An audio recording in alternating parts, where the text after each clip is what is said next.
It's 17 March 2026, St. Patrick's Day. Hey, on an aside, you guys ever see that guy who does the be a man trope or the be a man thing, that meme on Facebook?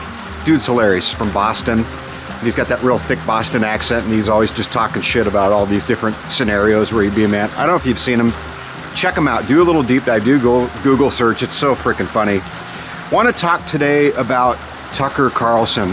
And the reason I bring up Tucker Carlson is because I've watched Tucker for a number of years. You know, when he was on Fox News, and then he spun off and did his independent, podcasts and stuff. And I've always liked Tucker. I think he's a real smart guy. Very thoughtful, very insightful.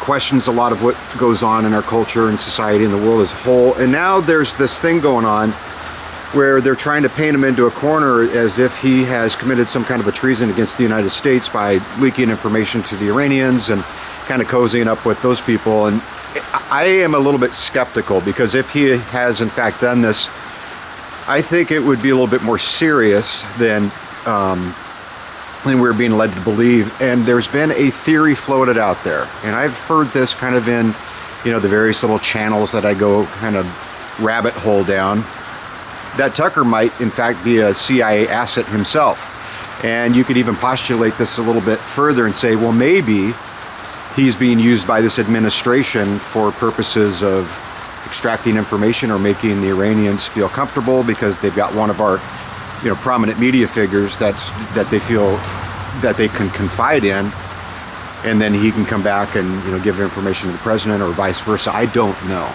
The thing about warfare is based almost entirely on deception. Very little of it is actual execution of force. A lot of it has to do with deception. So, we could unpack this thing and we can go down the rabbit hole on all things Tucker Carlson. I'm not going to do that, but I thought I'd plant that idea with you guys just to see what you think on it. I'm going to plant one more idea here in just a second. Close fight, obviously, is Iran. Cuba is certainly in the close fight. And I would say that the culture war is definitely a near-fight issue. What do I mean by that? Well, we're in a culture war. We're in a war for not only the soul of the nation, but our own souls, our own personal salvation. You guys know how I feel about this. There are opposing forces in the world, seen and unseen, that want to take you away from your eternal salvation, the promised salvation. Why is that? Well, there's a lot of reasons for it. And I can give you just the wave tops. That because of Satan's fall from grace and the angels that went with him, they will never be in the presence of God ever again.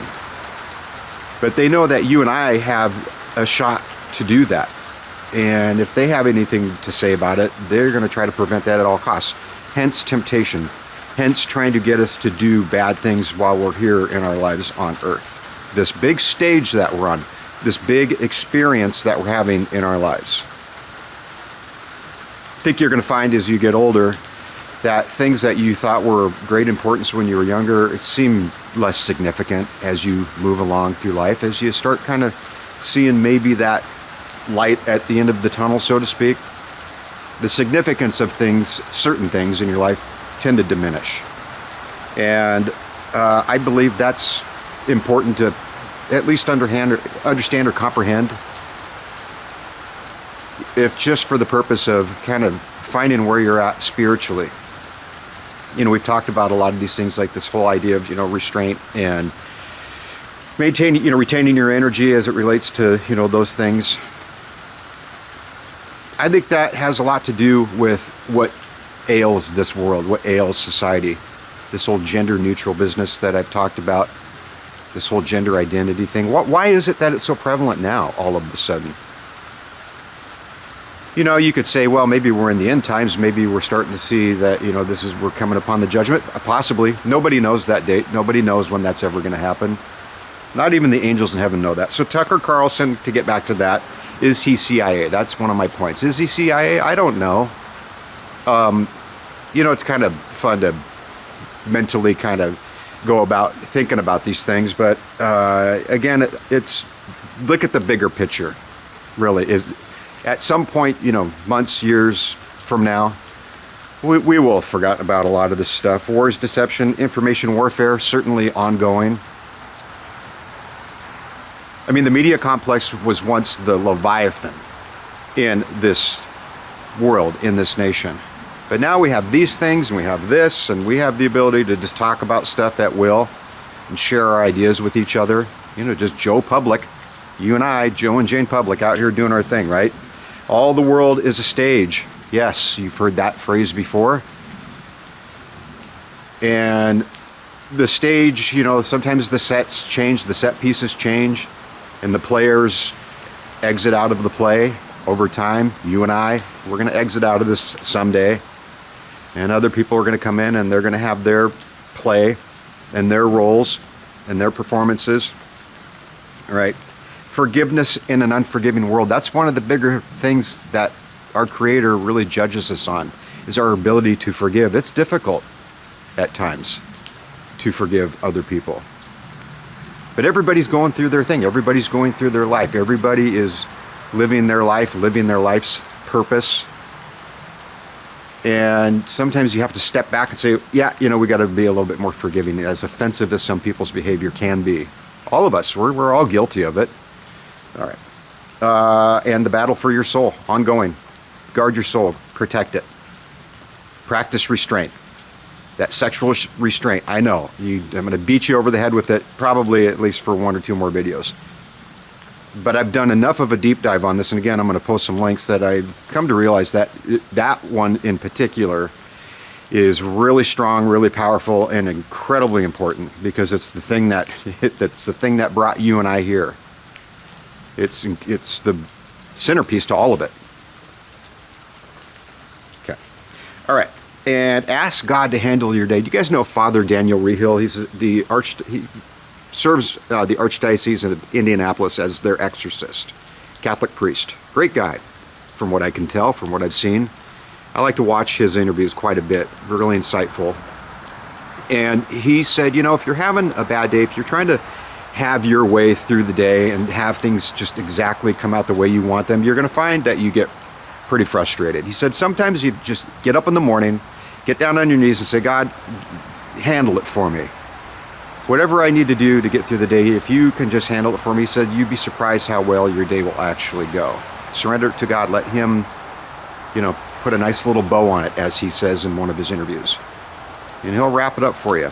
It's not going to be without challenges. Your day's not going to be completely perfect. You're going to have challenges, but you'll find that it's easier if you surrender a little bit. So something to consider. We'll talk about this kind of stuff more. I'm just unpacking things, you know, getting back into the swing of doing this stuff on this channel.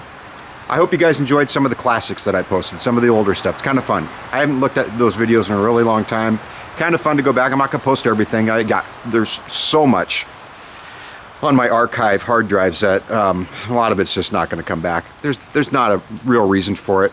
But some things I'll pick up if I find something that I think you guys might be entertained by. Some of those old shooting videos, the pellet guns and stuff, they're kind of funny. I got a kick out of making them, you know, working with my editing software. So I hope you enjoyed them as well. All right, so ask God to handle your day. All serves his greater plan.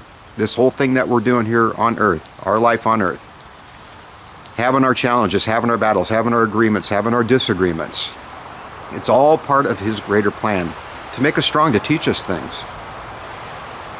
And I got one I'm going to leave you with, because it's a gun issue, it's a freedom issue, it's an individual liberty issue. That governor of Virginia, you guys are aware of this, Abigail Spanberger. She looks like one of the Manson girls. She's got that dull, kind of half-lidded, just, I don't know how to describe it. You know it when you see it. She looks like a complete tyrant. Very left-leaning, kind of a strident-looking woman.